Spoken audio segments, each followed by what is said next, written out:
Good evening, peon. We trust you don't see through our propaganda to the crimes against humanity that are happening as we speak. Speaking of which, whatever happened to that 15-day-long pandemic that we've been aggressively pushing for the past 2 years? Well, before we never answer that, World War III is happening right now! Thank God. For a full scoop on the latest of what's happening with Russia and Ukraine, we'll throw it over to Kamila Harris to explain everything. So, Ukraine is a country in Europe. It exists next to another country called Russia. Russia is a bigger country. Russia is a powerful country. Russia decided to invade a smaller country called Ukraine. So, basically, that's wrong. We did this to ourselves. What a great explanation, Madam Diversity. And she further helped protect the world as war is breaking out by taking to Twitter to explain the following. We must increase protections for the LGBTQ plus Americans across the country. The onslaught of state bills targeting transgender Americans and their families is wrong. Thank you for the Marxism. Helps out a lot. And Putin, in case you're watching, her pronouns are she, her. We currently have no idea what gender Vladimir Putin is because he doesn't indicate his pronouns anywhere. Therefore, he can't be considered a real threat because we have no idea what he is. Oh look, Twitter allows the president of Russia to have a Twitter account, but not the former president of the US. Doesn't tell us anything about who the real threat is, does it? If Vice President, not a white man, doesn't paint a clear enough picture about what's happening with Russia and Ukraine for a crystal clear understanding of what's going on, let's see what Hunter's dad has to say. How do we get to the place where, Putin decides he's gonna just invade Russia? Nothing like this has happened since World War II. Well, I guess our biggest concern would be if Putin decides to invade Russia. Wonder what that would be like, Mr. President. This just in. We're not allowed to talk about election integrity, so we won't.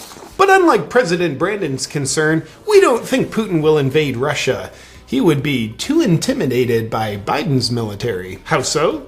Well, since taking office, Biden has dismantled our military, replacing some tactical training time with critical race theory training time. He's dismantled the most fierce military on the planet in favor of forming the most diverse military on the planet.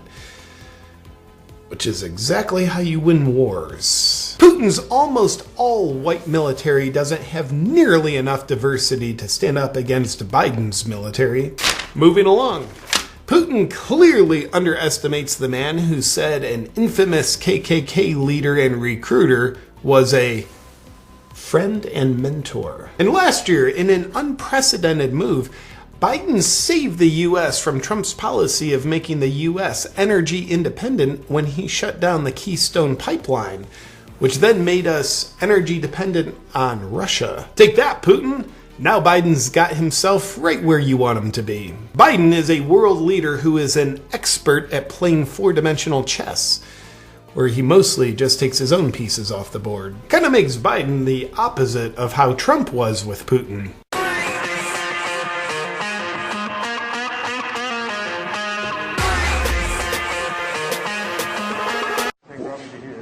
Where am I? Right here, sir. I'm right here. Okay, here we go. Boss, let's go over here.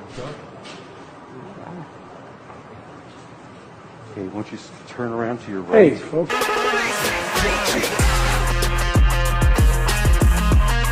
That's pretty badass. Moving along.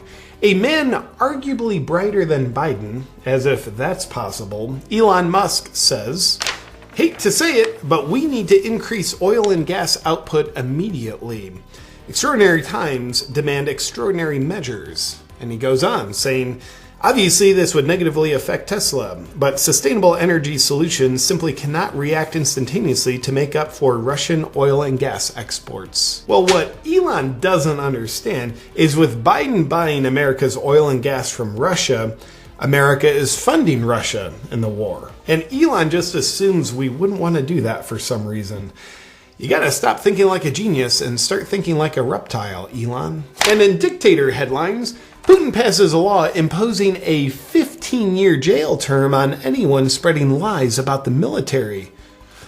What Putin is doing to suppress free speech is wrong. Here's how the Biden administration does it. They advise Facebook on what to censor. And all the other big tech companies defecate on the First Amendment in the name of being loyal to their party's agenda. They also employ independent fact checkers who are very dependent on the ones who fund them, who then censor dangerous things like information and truth. This is the proper way of doing it, Putin, because when the Biden administration does it, they are protecting American citizens by upholding democracy based on what we tell you to think. But when Putin does it, he is actively harming his citizens by destroying democracy when he does the same thing. Tell the sheep to feel outrage when Putin does it. You should feel outrage when Putin does it. Back to Elon Musk. When certain governments have asked him to cut Russian news feed sources on his Starlink satellites, he says, Starlink has been told by some governments, not the Ukraine, to block Russian news sources. We will not do so unless at gunpoint. Sorry to be a free speech absolutist. Weird. The world's smartest man supports free speech? Even speech he doesn't agree with? Maybe he knows something we don't. But probably not, right? Concluding tonight's report, moving on from the war being waged overseas to the war being waged on you by the Biden administration, as he enters his second year of not knowing he's president, President Brandon delivered his first State of the Union address. And it was great.